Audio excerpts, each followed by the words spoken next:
Welcome to the Men of Wonder podcast. My name is Corey, your host, and today is part 2 of creating a consultancy business during lockdown or post-lockdown, whatever your situation is. Now, I'm going to begin by saying this. If you haven't done yesterday's task, then you are not going to make it. You're going to have to go back and listen to yesterday's episode and do that mission again, or at least do the mission. If you haven't done the mission, if you have done the mission, well, congratulations, you're now on to the second stage, and that's amazing. Now we're going to go into the nitty-gritty of actually what happens within the market and do the fun things. This is one of my favorite bits of the whole thing. So again, if you haven't done yesterday's task, this will be exciting for you to continue moving on, but you're going to find yourself that you're going to the whole journey for you to actually make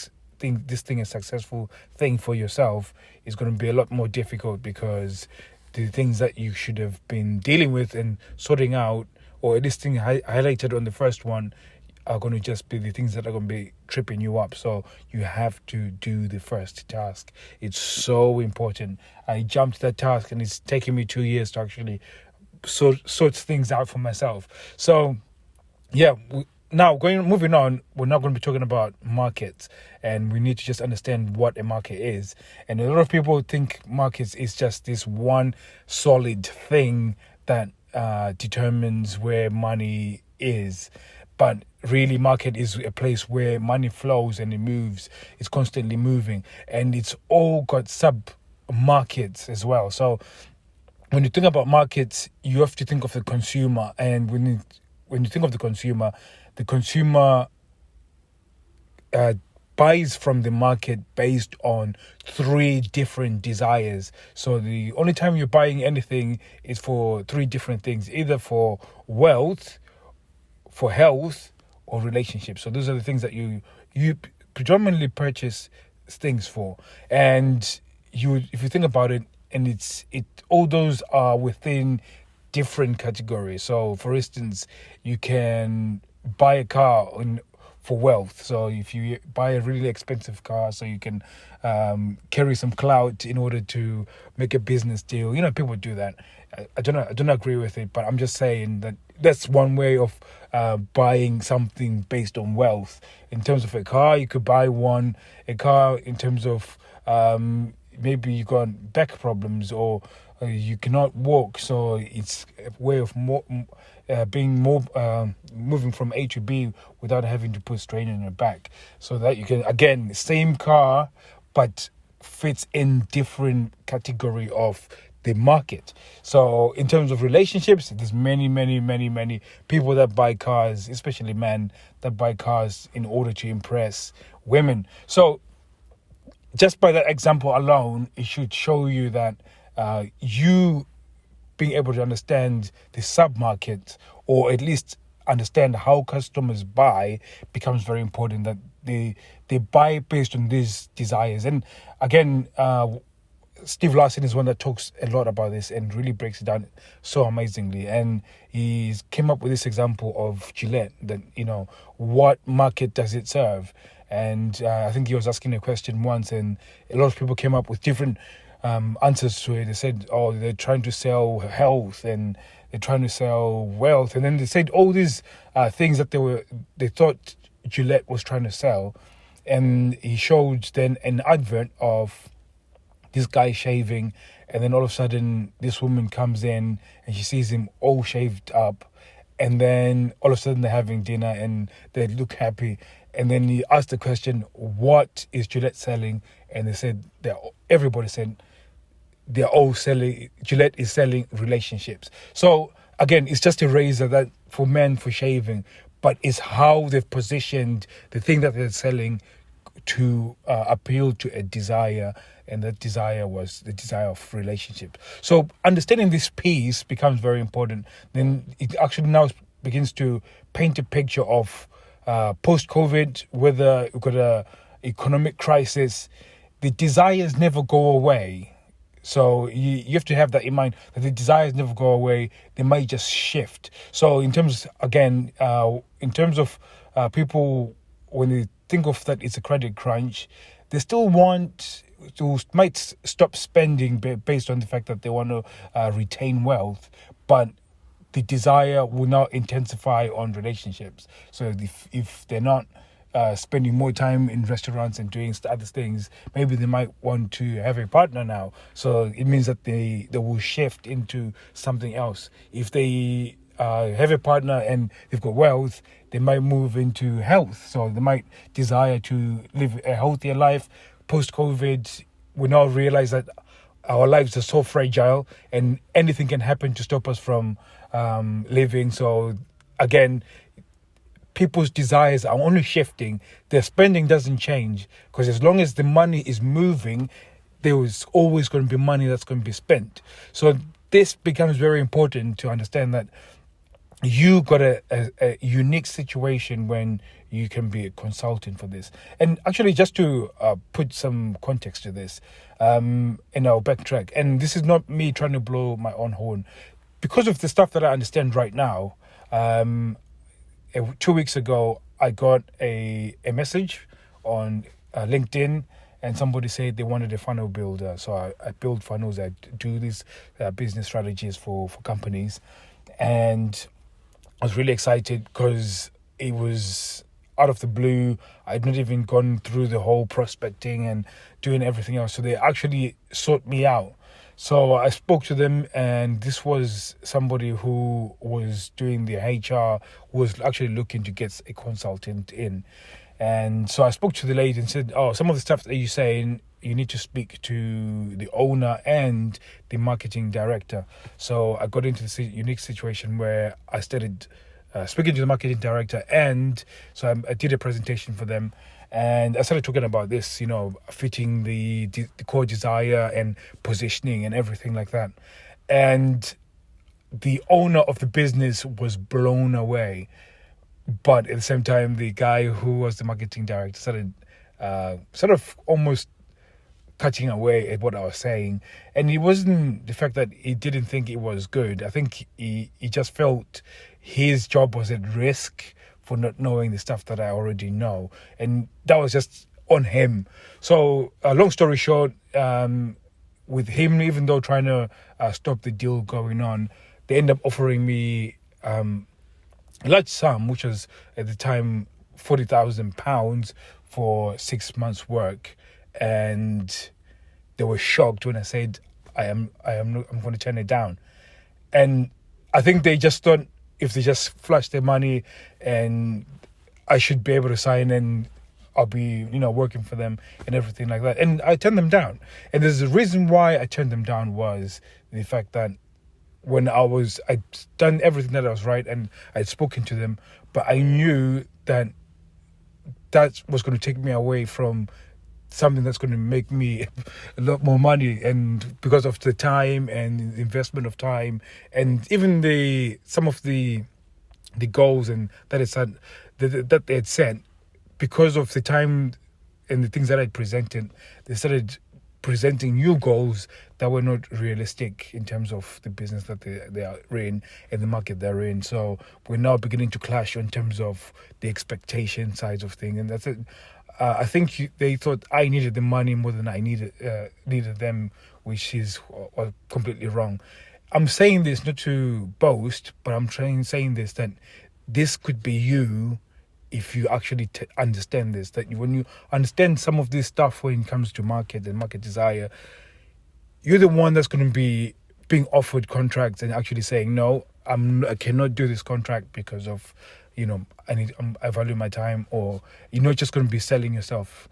And again, it's hard to believe because at the moment you're in the mindset of, I just need that one thing that's going to make it work for me. But again, because of my reconciliation with money, I'm not chasing after. To a certain extent, it was more of that I was locking myself into a contract that would make it a lot more difficult to focus on the thing that's going to actually make significant cash for me. And when I say significant cash, I mean allowing me to leave my current job, which is an engineer. So that's the reason why I ended up saying no, because when I started putting things together, and I'm continuing saying this story just to try and give you a picture of what happens when you understand markets, that these are the sort of contracts that you would get. And I remember, like, the day after, I was thinking maybe it was the better idea. Maybe I should have taken it, and I felt a little bit of regret and stuff like that. But I'm now secure with it, and again, I'm now going to continue with the market selection and stuff. That it becomes important for you to understand this stuff, because when you understand this stuff, you would imagine this is a business owner who is the famous keynote speaker, and you would think that the marketing person would have known some of this stuff. But people do not know or understand what markets are and the desires of customers and how it works and how it all operates. And it's only the places where I'm from, where a place called ClickFunnels, where I've learned some of this stuff from, like, people like Russell Brunson, Dan Kennedy, all these people that are direct response marketing, people that have spent decades studying, people, the psychology and buying processes of people and everything like that. So this is the stuff I'm going to be trying to teach to you guys, so you can take this to different business owners and then actually present this, and then actually make a difference for their lives, but in turn also make a difference in your life. So again, we're talking about market selection. So you have to select a market. So there's something inside you that will draw you to the market that you're interested in. So it doesn't matter. It's probably something that you feel the most comfortable with within the wealth, health, or relationships. So if, for instance, if you are sporty and you've liked sports and you really enjoy being part of exercising and in being in the exercising industry, then you're most likely going to be fitting in, being able to help gym owners and stuff like that. If you're somebody who's relational and likes to give advice on relationships and stuff like that, then you're probably going to be working with people that do with those kind of things. People like chiropractors, people that deal with people with health issues and stuff like that. So, and then there's probably in wealth, there's people that are business owners that sell products, and they want to know where to get customers. Then you can actually go and help those people on how to generate more wealth. So there's different parts of the markets that you can actually go into, and you can go into them based on the passion that you already have. So because again, that becomes very important in terms of you sticking with it. Because if you go into an industry that you're not passionate about, you find yourself not even resonating with the communication. So I did this, and this was the one thing that I regret. I did the same thing. So I started learning some of this stuff, managed to find a market, and it was one of those things that I did some market research, and I realized that these guys were not very good at marketing their business. So these were dentists. So I decided to go and help dentists, and it's been the most difficult thing because I could not communicate with them at all. It was so difficult. I would try and learn some of their vernacular and try and speak to them, but they just knew that I was completely foreign to their world. And even though they understand some of the marketing strategies I'm talking about, they were very wary in order to come and actually work with me. And again, because I didn't have that passion, it didn't even come across as well. Because when it comes to stuff like this, when you now start presenting it, part of it is actually the passion that you have for that industry that shines through. And then they see that, and then like, okay, this guy, he means it. He's got marketing strategies, but he also understands what we are trying to do with our business. So, yeah, so that was the most difficult thing. So I find myself now aligning myself with the things that I'm really, really passionate about. And again, this is one of the reasons why I ended up leaving 40 grand on the table, just literally walking away from it. And we're actually going to make an episode about that and just talk you through and really break it down why I was willing to walk away and the reason why I think it was going to be derailing me from actually the thing that's going to make me free, completely free. So we're talking about market selection, and you have to figure out where in the markets are you passionate about, what drives you, like what is the thing that makes you excited? Is it you working out? Is it you reading about supplements? Is it you reading, is it anything to do with health, or is it anything to do with wealth? Are you into business? Do you like Shopify? Do you like all these things like e-commerce? And do you like stuff for selling? And you have to figure out what it is that you like and that you enjoy. When you figure that out, what you like and enjoy, then you start engaging with it. And the best way of engaging with it is actually now figuring out who else is doing the same thing that you're interested in. So whether it's listening to podcasts, going to YouTube, going to Google, those things are the things where you actually start finding out what are people saying in order to sell their thing. So, and this is where we go red ocean analytics. So Steve Larsen talks about this a lot, and he talks about you deep diving and going into this red ocean. And what red ocean is basically is that if one day somebody was doing fitness, so this is an example, somebody was doing some fitness and then he started getting results in the fitness, and then somebody in the gym said, wow, got really great results with what you're doing. I want you to teach me what you're doing. And that person started teaching people in the fitness industry. And then he started making all this money. And then everybody realized that, hey, it's possible to make money in the fitness industry. And then everybody started copying, making money in the fitness industry. And then because there's so many people trying to attract customers into the same industry, it becomes flooded, and then it becomes what we call a red ocean. So like if you decided to go onto YouTube and be a fitness trainer, you'll be one out of thousands of people that are to be fitness trainers.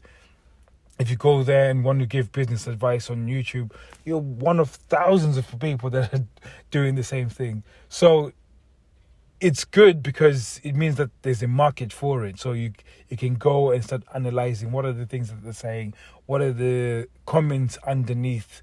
So I like to go to a video and see the views and then read through the comments and see what people are saying. So if I was analyzing a market, so I'll do that with Instagram, I'll do that with Facebook, just continue reading and seeing what are the challenges that people have got.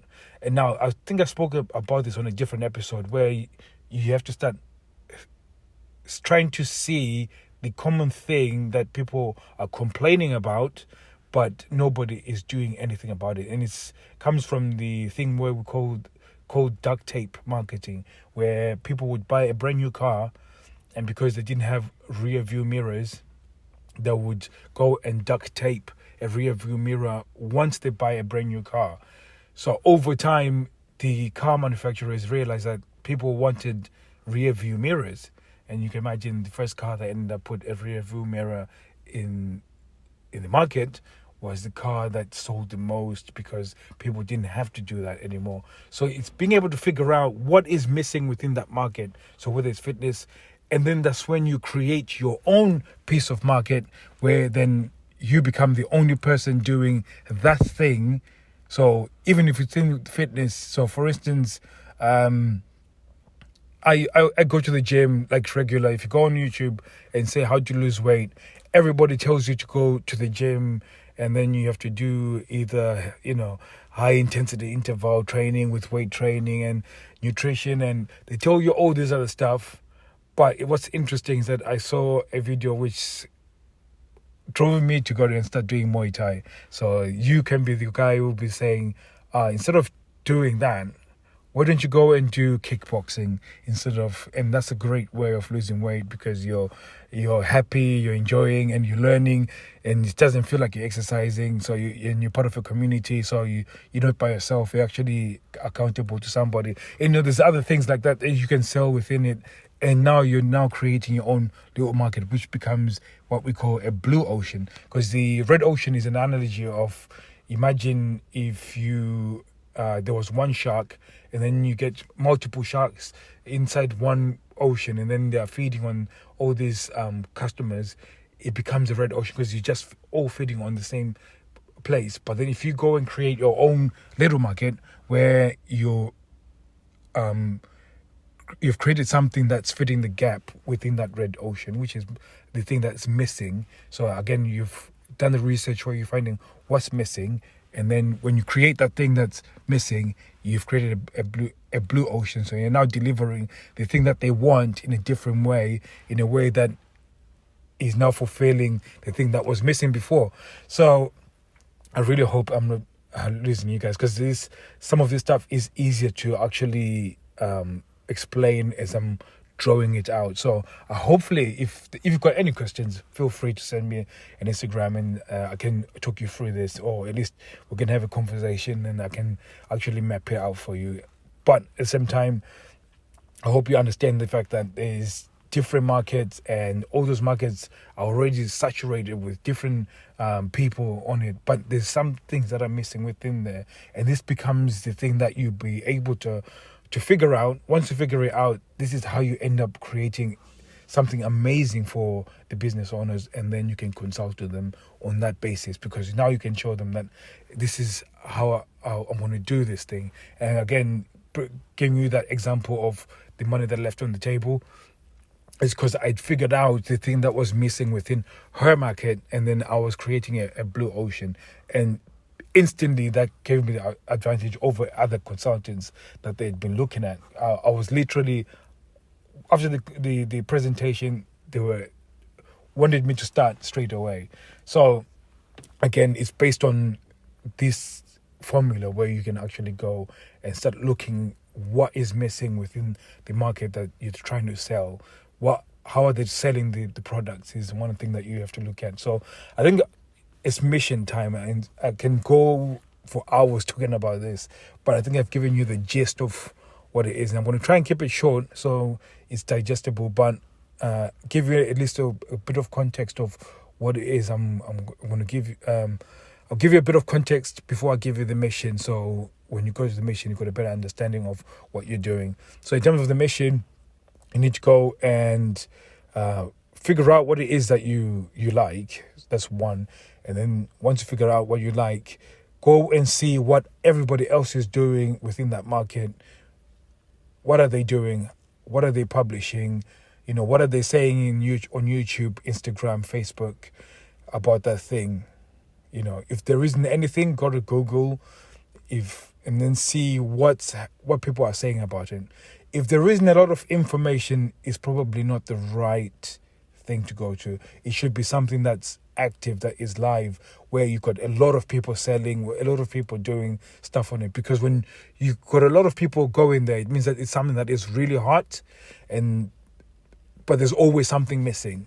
And then you need to figure out what it is that is missing on that really, really hot market, where it's a red ocean, whether you've got sharks feeding on this. It means that that's where you need to be in order to figure out what's missing, so you can create your own blue ocean. So once you figure that out, so you've gone and figure out what you want to do, you've gone and seen what everybody else is doing in terms of selling it. Again, I repeat, this is important. If nobody else is doing anything with it, move away from it and find a different thing.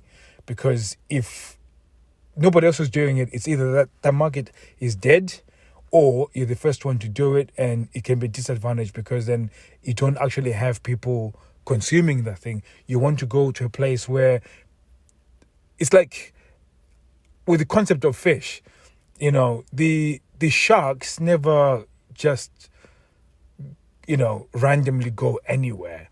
They actually go places where they're following schools of fish. So they're constantly following fish. They know where they are, and that's where they go.